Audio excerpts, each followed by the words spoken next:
Once the social media took off, you were booked out for 2 years, 2.5 years. It was you, DJ Khaled, and Kylie Jenner, and that's it, just the three of us. When you say, I'll have your head on a plate, and you actually have somebody's head on a plate, it comes off a lot more authentic. Leave the information on the desk. I was on the Today Show, I was trying to defend myself. It was like the first media circus I'd ever been a part of. There's not a single product in the world that you ever bought that wasn't marketed to you. And my dad told me $1 million is not worth $1 billion headache. Average ticket item is, it's probably $15,000. Anybody who thinks surgeons have big egos is totally wrong.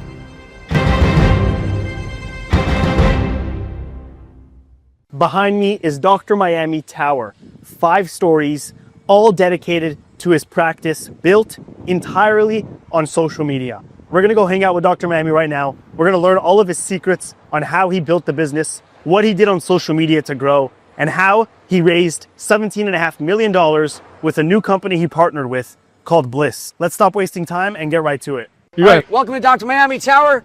This is where the magic happens. I'll give you a tour. By the way, the front of the building here, I just put outdoor carpet on the walls, and they're getting a little bit old, but I put these are like kindergarten spots for like kindergarten teachers to tell kids where to sit. Yeah. So I had this idea just to carpet the wall and just put dots here. There's a school behind us, so when the kids walk to school, a lot of the parents will come here and just make little shapes and stuff. Reminds me, I got to get some new dots there. And you want people to come over here. Of course, I want people to come over here. First of all, when the kids walk by, it's just something for them to do. And then also, every kid has a mom, and every mom needs a mommy makeover. Yeah, I hear that.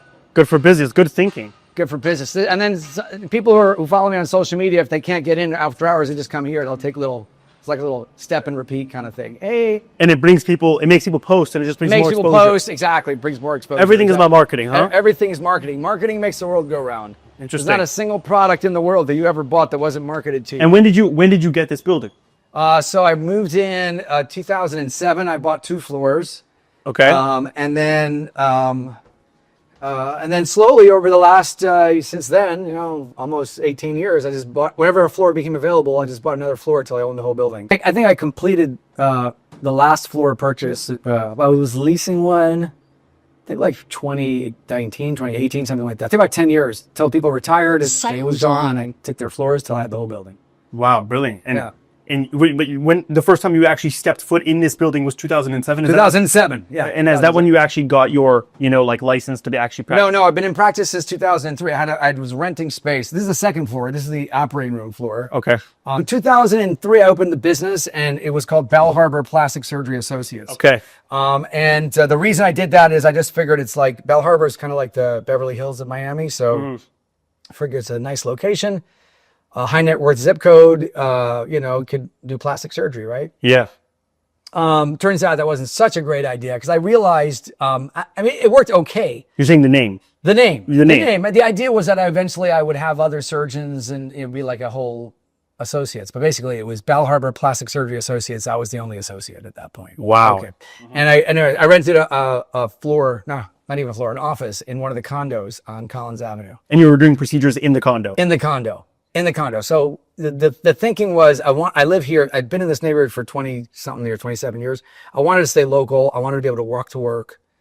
I'm a big believer in the philosophy of like throwing the arrow and then like painting your target around it. In other words, thinking about what you want and then doing that from the beginning, as opposed to like trying to somehow make everything fit. So I'm like, okay, I want to live here. I want to walk to work. I don't want to drive anywhere. I'm done with commuting and everything. So I convinced one of the condo boards they had like an empty game room or something in the back, literally like an old Atari and a pool table that we couldn't even fit out the door. But we were trying to fit it out the door. It had been there for like 50 years.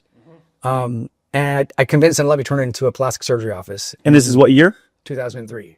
2003. So the internet was obviously a thing in 2003, but still, I remember when I went into practice that year, the advice given to me by the other surgeons was just get an ad in the yellow pages. No way. Yeah, and that's what I did. I put an ad in the yellow pages. And even then, in 2003, internet marketing was not such a thing for doctors at all. This is right after 9/11. Was the economy shaky? I mean, it was. The economy was still shaky. We were still in a little bit of a recession. I started the practice with $35,000 in cash in a brown paper bag. Wow. like a drug dealer. I would like I walked into the first office, I paid in cash, like here's $3,000 and here's another $3,000. And that was it. And so, and it was just me and one employee and a phone. And then I realized that the phone was not going to ring unless I did something, because we would just sit there and stare at the phone like, okay, I'm in practice. What do we do? And in medical school, there's really, I'll give you the let's go. In That's medical cool. school, there's not they don't really give you any classes in business at all, or in residency. So you spend all this time. This is the pre-op holding area. Sorry, this. So they are.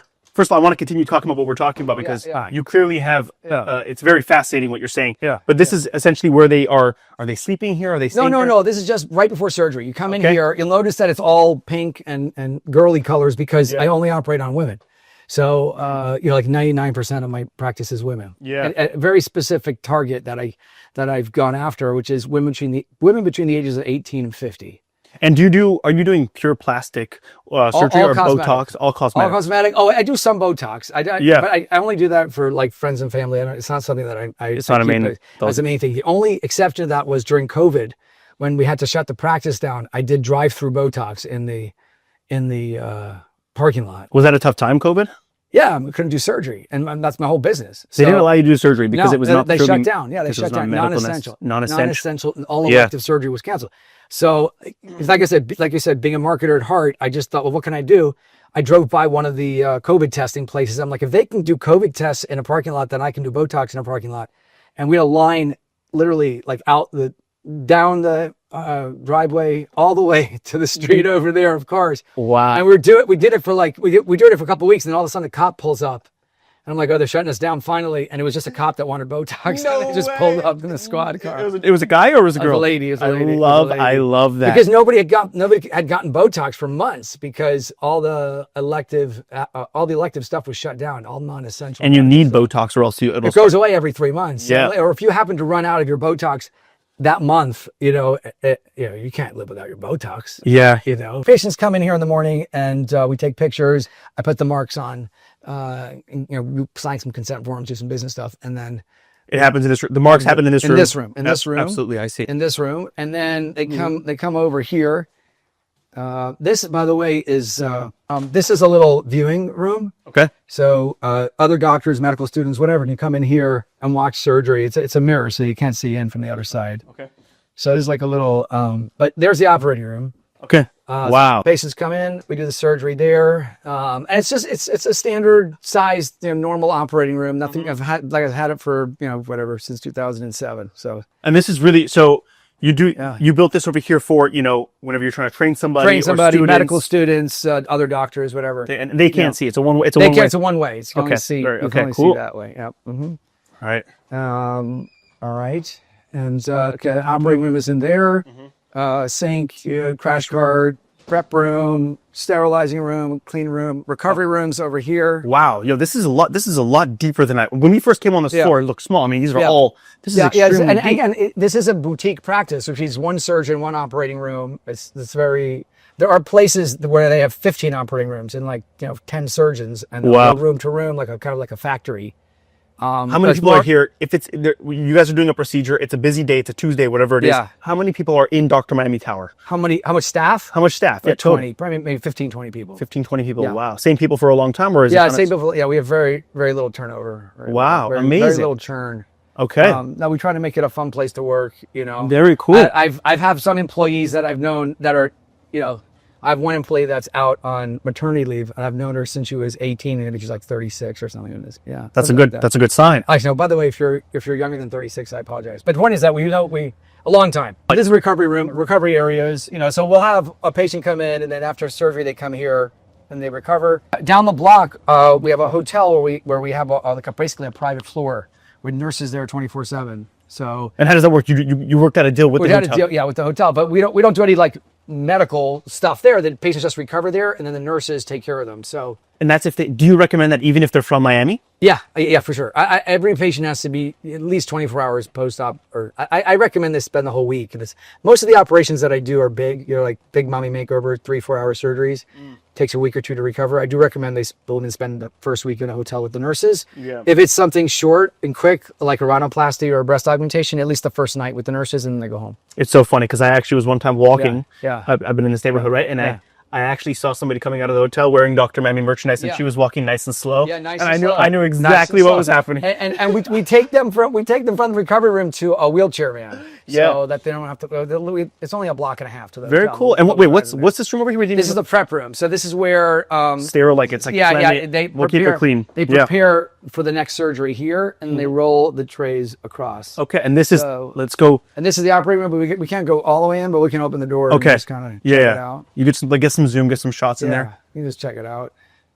Wow, very cool. Yeah, and that, like my anesthesia people have been with me for 20 years, and nobody's ever died, thank God. Thank God. Never been sued for malpractice. Just keep That's a big one. The right, yeah. anesthesia. I heard that they get paid. By the way, not to say that Yeah, how you, but yeah. people say that the anesthesiologists get paid very well, especially Very for well. It's great. It's a doing great the job. singular needle. Yeah. Great job. And also the good thing about anesthesia as a profession is that there's no emergencies. So when they go home, they're off. They go home. They're not go on call. I mean, I'm especially being like a sole proprietor, a sole practitioner in medicine.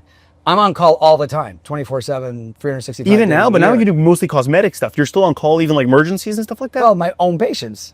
If they have problems. Okay. Yeah, the surgery. It's surgery. Yeah.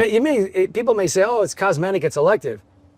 I'm cutting. Oh, these are big operations. Yeah. A lot of blood loss, a lot of shifts in fluids, electrolytes, things like that. You Yeah. know, people have Wow. other medical conditions that you need to take into consideration.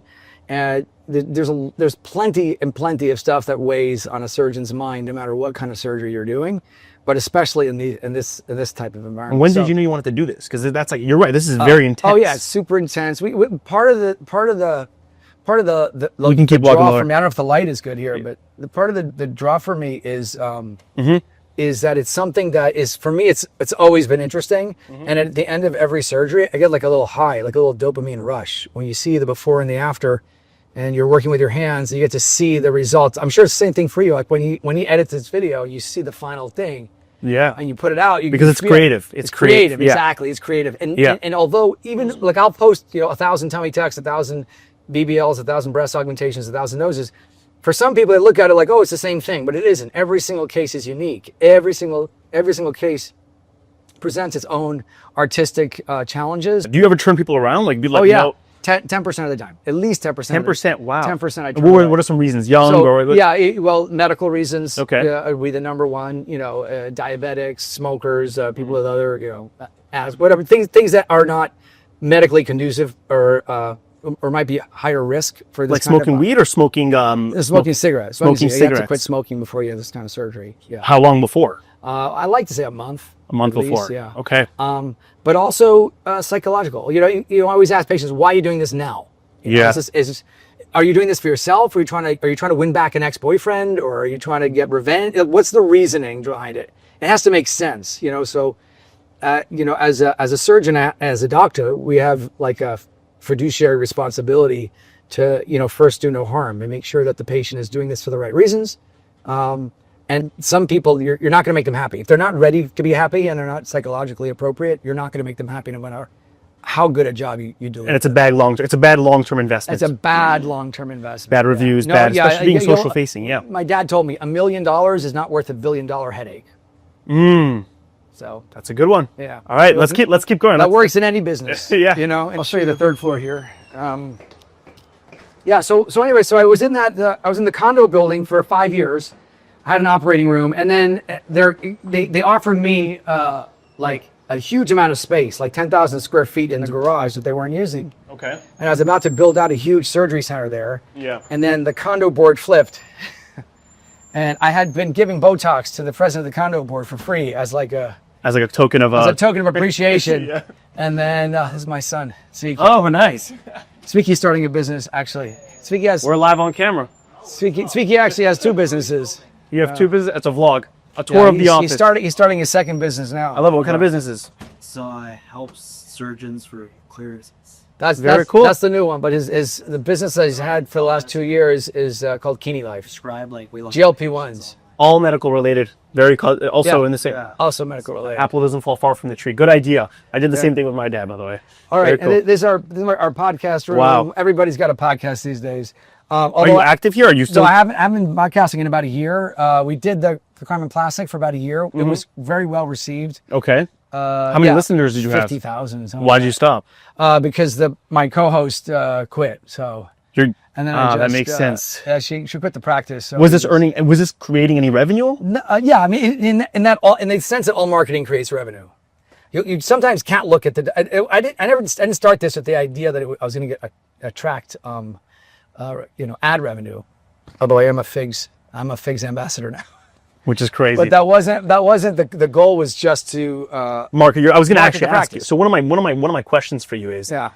what generates more revenue, right? Because I've seen you do awesome ads. I've seen you do things with Duolingo. I've seen you do things with Liquid Death. Yeah, I've seen you do awesome. You just did a collaboration with Savannah Bananas. I don't know if that was paid, but Figs. Figs, right? But what's generating more revenue, the practice or the social? By far the practice. Yeah. I'm in a it's a plastic surgery practice. I mean, our average ticket item is anywhere from it's probably $15,000 average. Wow, and you. So I mean, think about that. Yeah. Unless there's a company that's going to pay me $1 million.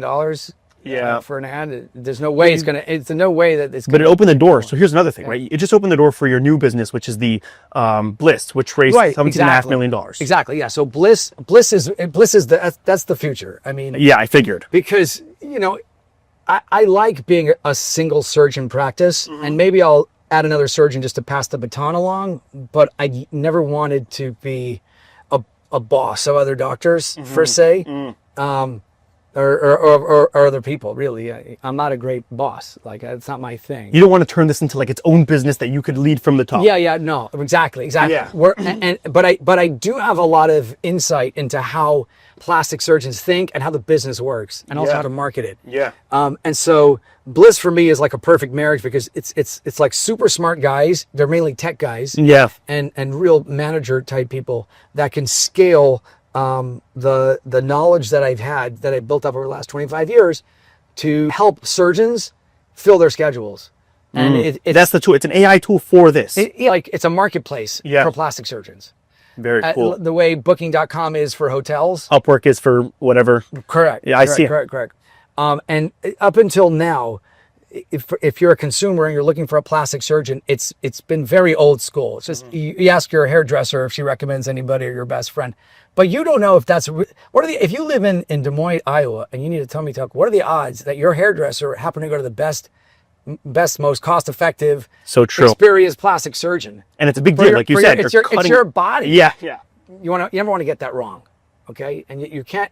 Although you can always revise work, you can never go back to the way it was before. So Bliss allows, through the network of surgeons and AI, to basically match. If a patient comes in, they want a breast augmentation, they want a certain look, this is important to them, this price point, they're willing to travel, they're not willing to travel, and the AI will then smart match them with a surgeon that makes sense, or 3 surgeons that are in there. Yeah, it's a in addition to that, brokerage you can put your pictures in. The AI will show you what you're going to look like. And then based on the look that you're going for, the AI can compare the before and after pictures of theoretically thousands of surgeons and try to match that surgeon's technique with the result you're looking for. First of all, it's the content that basically opened the doors for this opportunity. For Yeah, of course. Yeah, of course. Yeah. Which is brilliant. And then in its own sense, right? This is like this is your way out of always working with your hands, right? Correct. Yes. Correct. I mean, I only plan on practicing at the pace I'm practicing for another 7 years, and then I'm going to slow it down, or like I said, pass the baton to a younger surgeon. Surgery is one of those things that you can do it for a long time into your 70s or 80s theoretically, but your hands are shaking, your eyes aren't good. I mean, I don't want to be one of those surgeons where they have to like take the scalpel out of my hand. I'm trying to be smarter than that and build very successful businesses and still use the experience and the knowledge to help others and to help other surgeons and to help patients. Next one. So this is an office. I don't know. There's nothing. Just general. Yeah. This is our hangout floor. This is my dorm room. This is where I come to nap. Oh, are you napping during the day, or are you sleeping at night sometimes? No, usually never at night.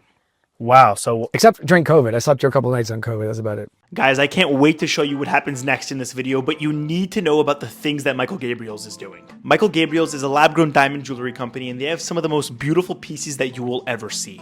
I kid you not, I have bought stuff from them for my wife. Their quality is on another level. But don't take it from me, they have a 5-star review, and this is with over 10 years of being in business with a location in Soho. I should also mention that they have some of the best prices that you will find anywhere online for lab-grown diamonds. On top of that, I worked out a deal with them where if you put code Miami at checkout, you'll get 15% off. So click the link in the description to check out their beautiful collection. Now let's get back to the video. Um, And why would you, why did you decide to build this? What was the reason for building this room? two reasons. One is to nap. When I wake up at 4:30, 5 o'clock in the morning. I work till 10 o'clock at night Wow. or 9 o'clock, whatever. So you get tired. You take How many procedures are you doing in a day? not that many, 3 or 4, 3 or 4? something 5, but it's not like sometimes people do 10. But the focus is probably so labor intensive It's that so it labor tires- intensive. Yeah. And the time goes fast in the OR, really fast. But then around 3, 4 o'clock, I need like a 10-minute little. You drink coffee? No. No coffee. No coffee, nothing, no coffee.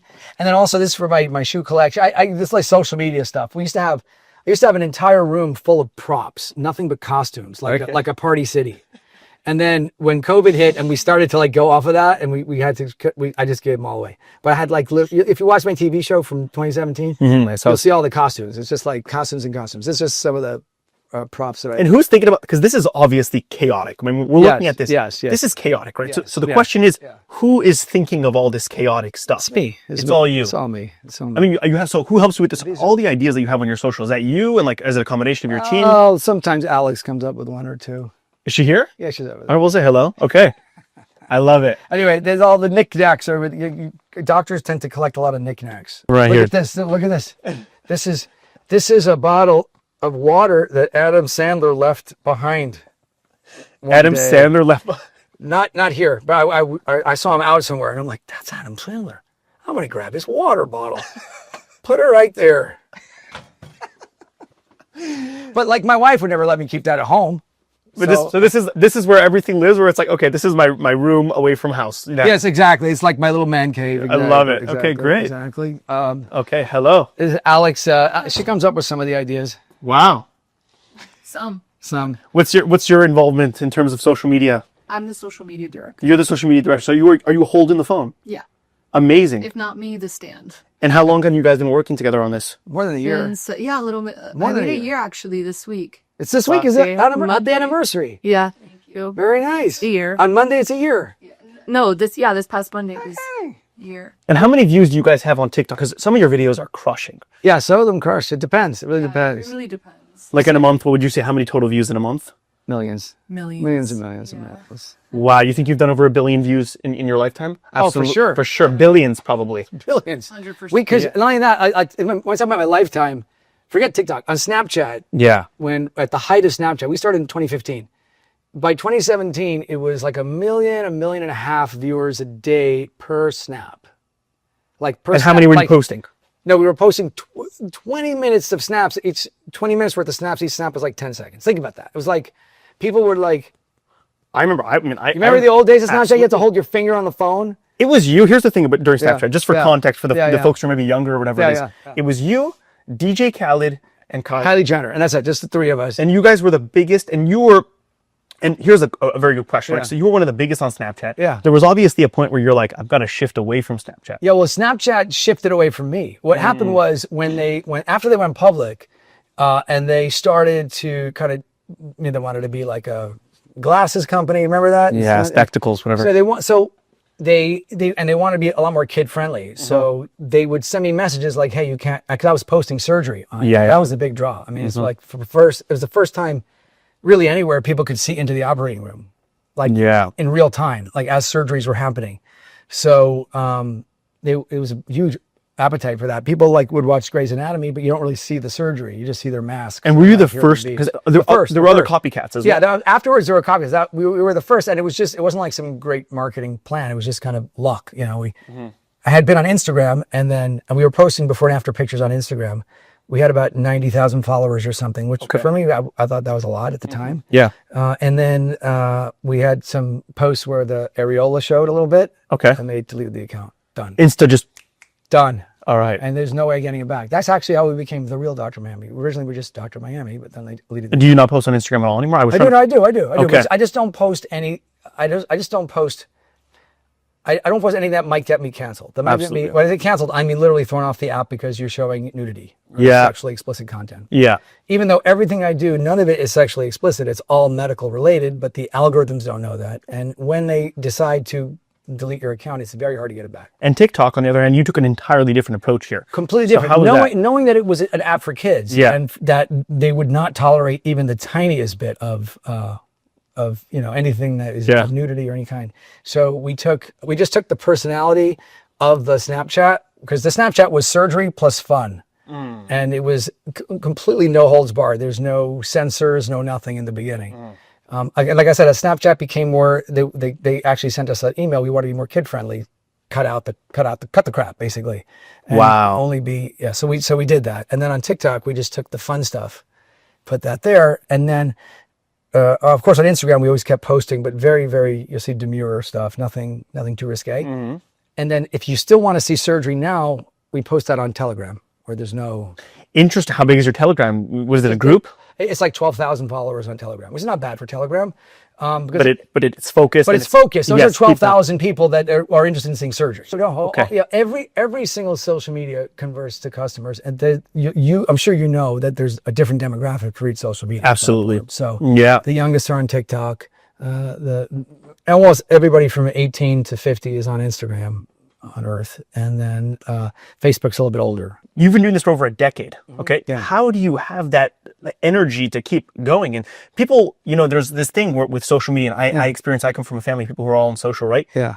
When you start to experience a roadblock where the viewership is down, maybe the financials are good, but when the viewership is down, it takes a mental toll on you. How do you balance between It's always the content. I know that people haven't changed, right? And I know that the algorithms are still working. So if we have less views, it's not that people aren't interested anymore. It's not that the algorithm changed. It's that whatever we did just wasn't hitting the right note. So you just keep banging on it until the right note comes out. So you do volume or do you do quality? we try to do a little bit of both, right, Alex? Yeah, we do, but We do. We try to be consistent. We try to be consistent. like we try to post on TikTok twice a day. We try to post on Instagram stories and actual posts on Instagram every day, Telegram every day, Snapchat every day. Like we try to post every day. Wow. We do post every day, Absolutely. with the exception of Saturdays. Yeah, That's crazy. But I know what you mean about the fatigue. It was good for me was probably getting thrown off of Instagram, because then immediately you're forced to just like build it from scratch on an entirely new platform. Yeah. So you're saying it was a curse that was a blessing in disguise. It was everything is a blessing in disguise. Everything is a But the girls here were so sad, even more sad than me when we got. Because they love Instagram. Girls love They love Instagram. Instagram. They're like, "What do you mean?" This is your personal office, My correct? personal office, yeah. Let's come check it out. Let's see. It was one of my coordinator's offices. That's why it's the pink walls. She liked theirs. I just went with it. And a lot of knickknacks here. You'll notice behind you there. You'll see Michael Scott. And Oh, Michael Scott. Let's get that. I think that's a because real. one of our Office. running skits is that I'm kind of like him. So And so we do these skits. That's a teleprompter. Yeah. We do these skits where I'm basically the Dr. Michael Scott. And we had a really fun time when they had the Office convention, came to Miami Okay. a few months ago. Yeah, I saw that. It was so much fun. I went there and people were like, "That's Michael Scott." I'm like, "No, I'm not Michael Scott." I love that. You That's know. hilarious. It was great. So that's kind of a theme here. You just have so much shtick over here. I mean, So much. Everything is probably related in some way to a social media post that we did at some point. Like the crows and the Duolingo and this guy and they used to have a bag of sunflower seeds there that it was like everything was related to a post. We had an office fantasy football league, right? That we had it for years, and every year the same girl won. And then this year I won, and so since I won, we made a big deal about it. Like every other year, and I'd like walk around the office with like my trophy, that's reminding her that I won. We had like this. I had this like 4-foot trophy made. It's just like, and I'm like, with like, you know, every year, like a Stanley Cup. I'm like, I put my name. It's like, maybe you'll get next year. She's like, I won 5 years. So having fun is very important for you. Yeah. Is it for you or for the office, or is it a combination about like you want to create a good work environment? How is that? It's both. It's and, both. and it's good marketing. It's good marketing, yeah. Everything. It seems like everything boils down at the end for you to marketing at the end. Well, I mean, and also, this is where we do this ridiculous painting is kind of where we do some of our silly skits in front of. Like, I'll be talking in front Yeah. of, like, who has a painting of themselves in their office like that? It's like, so, but again, all the artwork in the office is all just gifts from patients. But like, it's thank you very much. You're like, where am I going to put this? But is this this a character online that you have? It is. It's a character. It's kind of like me with the volume turned up all the way. Is it an alter ego character? What is it? Do you think? What do you think? It's kind of an like the Michael Scott part is just me pretending to be Michael Scott. Yeah. But the rest of it is just it's like my normal personality, but with the volume turned off. Does that drain you a little bit? Like when you come back from the office and you're like, okay, I like all that whole personality. No. I mean, you've been doing it for a long time. Do it for a long time. It's not. That's amazing. It's not hard. It's definitely hard. Listen, it's definitely hard. Well, okay, it's fun, so it's not hard. You know what I mean? I like and 99% of this the silly things I do is to go home and show my wife, to make her laugh. So like, wow. As I'm doing the silly skits, I'm thinking, will this make my wife laugh? That's beautiful. And so it's not just beautiful, it's also good marketing.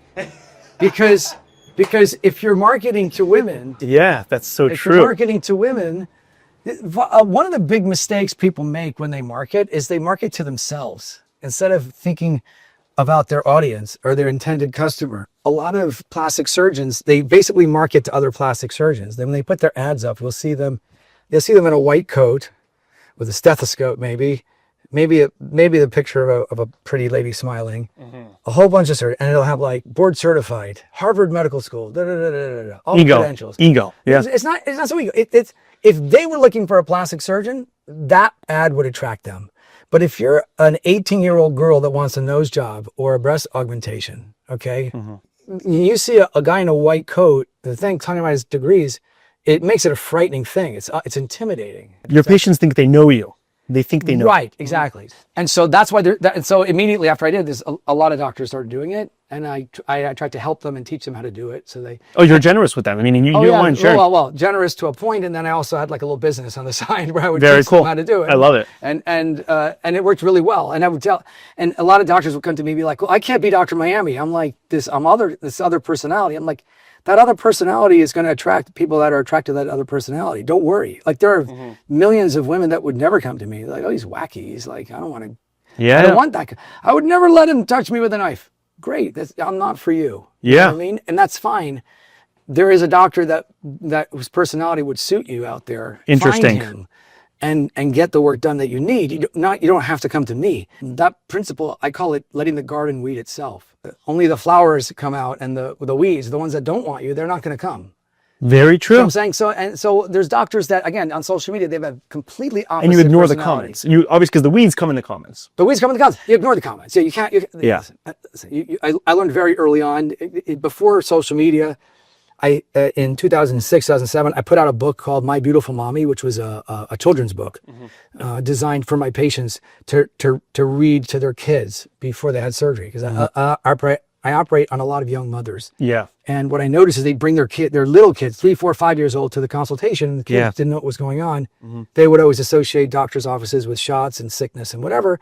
Then mommy would suddenly come home from surgery with bandages, and it would freak the kids out. It would terrify them, really. Yeah. And the moms would either lie to their kids or make up some stories. So I put a little book together, like a children's book that they would read. And mommy's going to have surgery, and grandma's going to take care of you, and daddy's going to take you for ice cream, and mommy will have bandages. And then when it's all done, mommy will be back to normal, blah, blah, blah.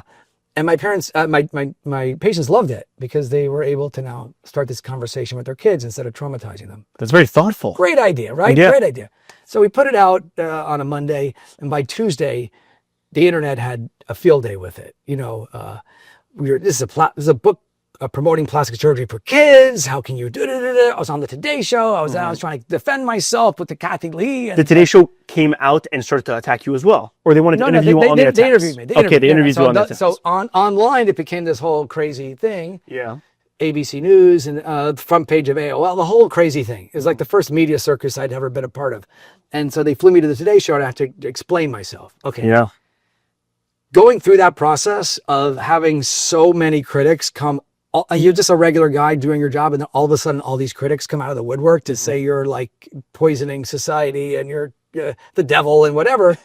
But the comment that got me to really understand how stupid reading the comments is on the back book of the cover, it had a picture of me and my wife and our 4 little kids at the time. We have five now grown, but Thank we had God. 4 little kids then. Yeah, thank God.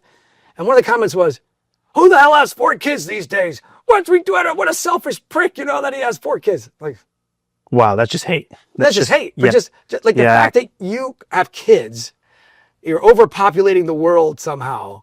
That got under somebody's skin enough to actually open their keyboard and write. So, Yeah. and if you had no kids, there'd be somebody else going, "You don't have any kids." So they can say anything they want. Everybody's going to have an opinion.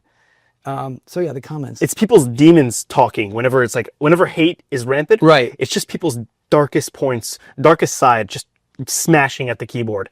And it's like, it's a terrible thing to give that any energy because it's not a good side. It's a bad side, it's right? It's a bad side. But, Yeah.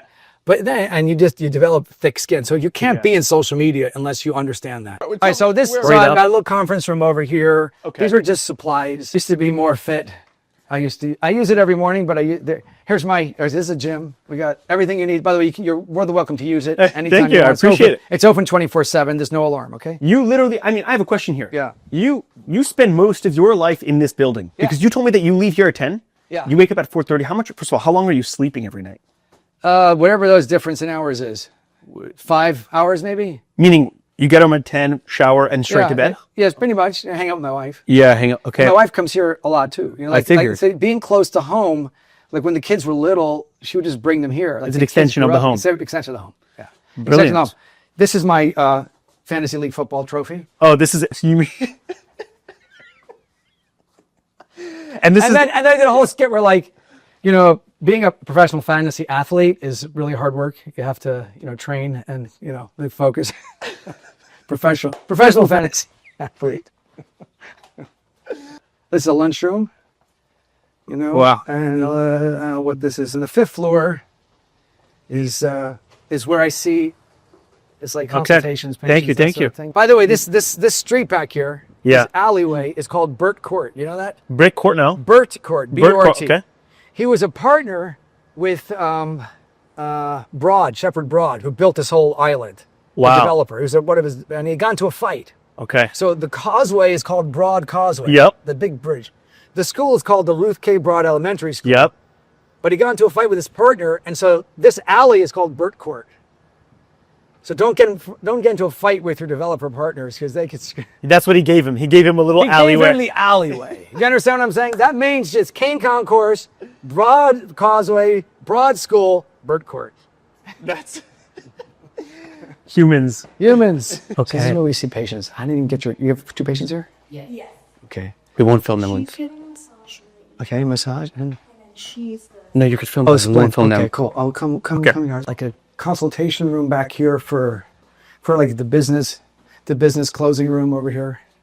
Meaning this is people- before Where they... they pay for the surgery and fill out paperwork. Why did you decide to put this on the 5th floor or the top floor where you have to go through everything, press them on the way up? Or No, just the nicest floor. This is the nicest. This is a nice floor. okay. Yeah, this is the nicest floor, nicest view. Very cool. This is awesome. Yeah. Wow. So you have the patients come. I get it now. Yeah. You have the patients come up directly from here. You can come here. Yeah. You have the patients come directly from the Yeah. bottom floor up to the 5th floor. Exactly. This is where they're greeted. Yes, the little red carpet, and then Ah, brilliant. Makes sense. Yeah. Love how it's on the. let me show you the last thing. The pièce de résistance of the office building is. All right. Let's This see. was my Corona project. Wow. Anybody who thinks surgeons have big egos is totally wrong. And how often are you using this room? Sometimes I just sit here and just stare at my navel. Yeah, you got to get the close-up shots of what's going on here. This is Yeah. So this is again, this was during Corona when I couldn't operate, so I needed a creative outlet. So this is instead of a lot of doctors will have their degrees on the wall. I had this tapestry with like the school logos. Is that where you went? Washington University? Mhm. And these are at Brooklyn College and Rockland Community College where I started, you know, on Miami, University of Miami. And then that's me slaying the most fearsome beast known to man, which is And what's the when you think about what is going through your head when you think about doing something like this and building this chaotic room? so at the time it was Corona. Yeah, And I couldn't operate. And Yeah. at the time, Game of Thrones was like a big deal, because season 8 was coming out, or whatever Yeah. season it was. And the King thing began in the Snapchat days. We used to I used to call myself the Trap King Yeah. as opposed to the Trap Queen. Okay. You got to think 2015. We're going back 10 years. Yeah. So people would call me the King. Hey, King, what's up, King? King, King. So I had a little throne in my office downstairs. Yeah. And then this room was just kind of empty. And I'm like, okay, I'm going to build a real throne room here. And how valuable has this room done anything? Social media. And by everything I got, I'd offer up. I just found this stuff on, like this little guy, this Impala. Like the stained glass meat over Is there? that from the outside? No, so I'm going to see on the inside, yeah.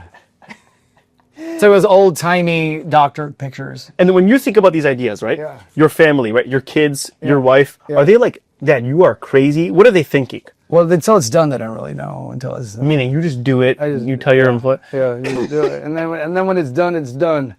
And these,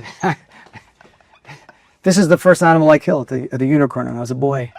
And the first, all on offer up. And that's somebody who you slayed, I'm assuming. Obviously, when you say I'll have your head on a plate, and you actually have somebody's head on a plate, it comes off a lot more authentic. You know, when you say off with his head. The other thing this is very useful for, there are a lot of drug representatives and medical reps that come to sell me stuff, you know, like equipment or whatever. Okay. And it's like it's a given in the medical sales field that the sales reps are either gorgeous former cheerleader type women or gorgeous, handsome football player, ex-football player type guys with these big giant hands and like 6'4". Like, hey, what's up? You know, like that. That's just like that. If you look at drug reps, that's what they look like.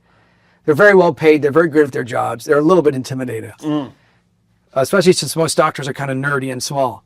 So when they come in to sell me something, I say, "Oh, let's go into my office. We'll talk about it." And I bring them in here, like, and I say, "Have a seat." And they're like, "Where?" And I go, "There." While And you're then- sitting from there. While I'm sitting here, and they sit on that little stool, and their knees are like up in their face. Let me sit. Sit on it. Get the feeling, okay? They're like that, and I'm like, "So what would you like to talk about?" Like, I have this new machine I want to show you. And suddenly, it's like, I'm like, "Oh, it sounds very interesting." Leave the information on the desk. You know, like. And It changes the negotiation, you know. Have you ever had somebody be like, this guy is, do they know it's like part of the bit, or they're like, this guy is. Some of them do, some of them don't. If they're good and they've done their homework, they know what's coming. But if they don't, they Are you just filming this? You're not filming this. No. This is just for your own entertainment. my own entertainment. And again, it's a good negotiating. How would you like to negotiate with somebody who's sitting at a chair? That's like I couldn't give a crap. You know that there's actually a magazine called Castles and Fortresses Quarterly. Wow. This is a real magazine. And you have a subscription to it? I did. What are they doing? Real castles, or are they just like, Castles and Fortresses, and you just go there every quarter. They send you. I guess there's a niche, a hobby for everybody, and that you see that's one of my employees that came late.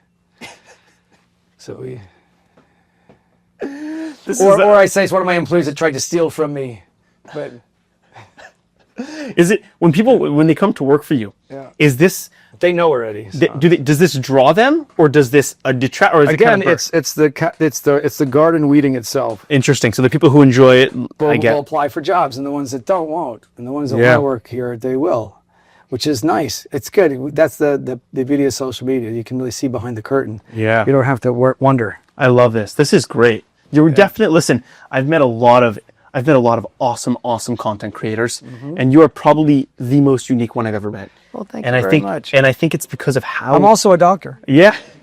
I think it's your level of commitment, your level of like not taking yourself seriously. Most people online have this like, I need to be They make it an very, authority. They make it very serious. Yeah, And you it's don't not have that deep.